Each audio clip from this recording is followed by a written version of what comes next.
So you guys probably know by now that most fairy tales have actually very dark backstories. Like tons of classic Disney movies are based on old creepy fairy tales, and I've done entire videos on those Disney stories. But the other day I stumbled across this website talking about the creepiest fairy tales that have ever been made. And I knew I just had to make this video to talk about how bizarre these stories are. I cannot believe these were written for kids back in the day. Now, most of the stories I'm going to be talking about come from the Brothers Grimm fairy tales, but some of these stories go back even farther than that. So this first fairy tale is called The Dead Mother, and this is a Russian fairy tale. It's about a husband and wife that lived happily together, and they were awaiting the birth of their baby. Now, once their baby is born, the mother is so happy that she dies. So everyone weeps and mourns, and the man hires an old woman to look after the baby. Now, this baby is screaming and crying all day long without stopping. It refuses to eat or do anything. But then when nightfall comes, the baby is silent for some reason. So people started to get very curious about this baby's habits. Why did it cry all day? And why, as soon as the sun went down, did it stop? So one day, the husband, the old woman, and some of the townsfolk got together and decided to go into the baby's room after nightfall. Now, as soon as they walked into this baby's room one night, they saw the baby's dead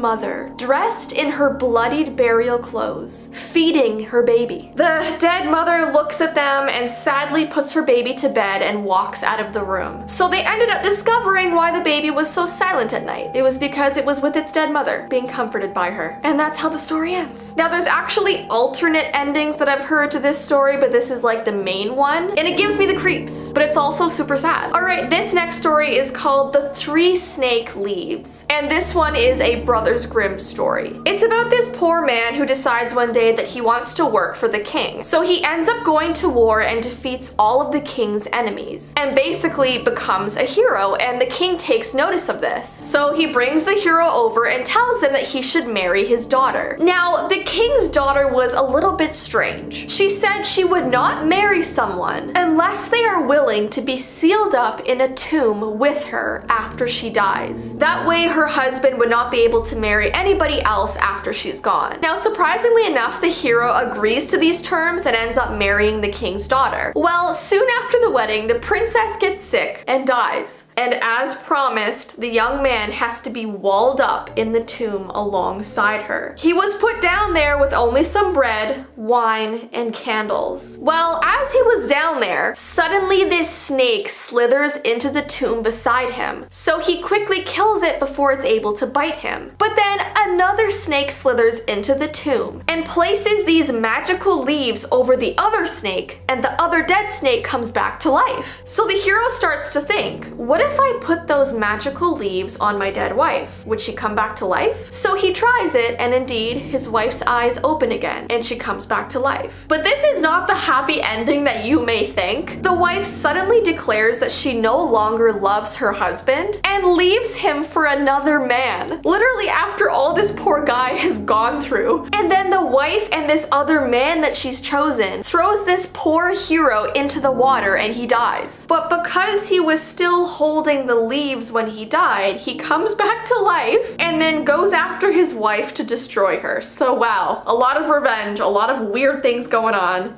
Very strange fairy tale. The next story is called The Princess with No Hands, and this is an Italian fairy tale. Now, this story is originally called Penta and the Chopped Off Hands, and it's about this woman named Penta who grew up as a sister to the king. Now, the king had this very, very beautiful wife, but one day she passed away. And the king said that the only woman who was left in the kingdom who was as beautiful as his wife was Penta. So he says he wants to marry her, but obviously Penta doesn't want to do that because the king is literally family, and that's weird. But back in the day, that was like super normal. So she decides to make herself as ugly as possible so the king would no longer think she was beautiful and would want to marry her. So she cuts off both of her hands. The king finds out and is horrified by this, so he puts Penta into a crate and throws the crate into the ocean. Now, there's so much more to this story. It would take me forever to like talk about it in this video, but that's the gist of it, and it's horrifying. And the last next story I'm going to be talking about is another Brothers Grimm story. It's called The Nightingale and the Blind Worm. For many years, a nightingale and a worm live in a house together as really good friends. And the thing is, both of them only have one eye. But that doesn't seem to bother them too much. They're really good friends and they still get through life just fine with only one eye. Well, one day the nightingale is invited to a wedding. So she asks the worm if she can borrow his eye. And the worm says that's totally fine and gives the nightingale his eye to borrow. And that way, when the nightingale goes to the wedding, she'll have two eyes and look all pretty and stuff. Well, when the nightingale gets to the wedding, she realizes that she enjoys having two eyes. And she decides that she's not going to give the second eye back to the worm. Now, obviously, the worm, upon hearing this decision, is super angry and promises the nightingale that he's going to get revenge on her. But the bird just laughed and went to live in a tree. And this fairy tale literally says that this is why worms have no eyes and nightingales live in the tallest trees. Well, the worm ended up sucking out the inside of the nightingale's eggs before they could hatch. And that's how the story ends. So the worm got revenge on the nightingale, and that's interesting. It's just a very, very strange story, and like if you ever read through the Grimm's fairy tales, they're all so weird. So if you guys want me to do a second video about all this, there are so many other strange fairy tales that I could tell you, so give this video a thumbs up if you want me to do that.